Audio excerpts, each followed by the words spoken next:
গ্রন্থাগার পরিষদ সঙ্গে আমার সম্পর্ক 1989 সাল থেকে, অর্থাৎ প্রায় 35 বছর এই সংগঠনের সঙ্গে আমার সম্পর্ক। 1925 সালে সংগঠন তৈরি হয়েছে রবীন্দ্রনাথের হাত ধরে। 100 বছর একটা সংগঠন চালানো চারটিখানি কথা নয়। দীর্ঘদিন ধরে বিভিন্ন উত্থান পতনের মধ্য দিয়ে সংগঠন টিকে রয়েছে এবং গোটা ভারতবর্ষ জুড়ে এর একটি সুনাম আছে সংগঠন চালাবার ক্ষেত্রে।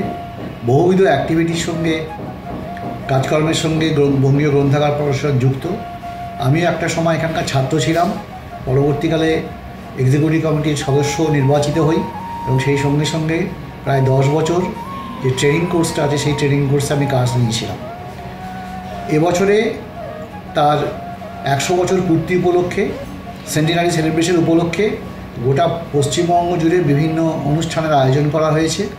প্রথম অনুষ্ঠানটি হচ্ছে কলকাতা বিশ্ববিদ্যালয়ের শতবার্ষিকী হলে এবং আশা করি এই অনুষ্ঠানটা অত্যন্ত সাফল্যমণ্ডিত হবে এবং ভবিষ্যতে অন্যান্য যে অনুষ্ঠানগুলো আছে সেই অনুষ্ঠানগুলো একইভাবে সাফল্যমণ্ডিত হবে এই আশা করছি।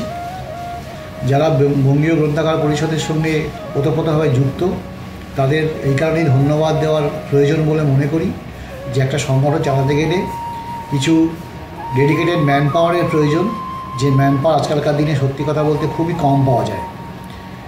ঘরের খেয়ে বনের মাছ ধরাবার লোকের সংখ্যা পৃথিবীতে খুব কমে যাচ্ছে।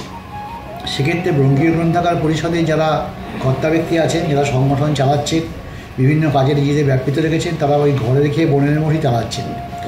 তাদের ডেডিকেশান, তাদের মূল্যবোধ আমি সম্মান করি এবং আশা করি তাদের নেতৃত্বে বঙ্গীয় গ্রন্থাগার পরিষদের আরও উন্নতি হবে এবং ভবিষ্যতে পশ্চিমবঙ্গের যে গ্রন্থাগার জগৎ তাকে নতুন নতুন পথ দেখিয়ে আরও তাদের উদ্ভাবনী শক্তির পরিচয় দেবেন এবং আমাদের যে বৃত্তি অর্থাৎ গ্রন্থাগার বৃত্তি তা আরও বেশি উন্নতি সাধনে ব্যাপৃত হবে।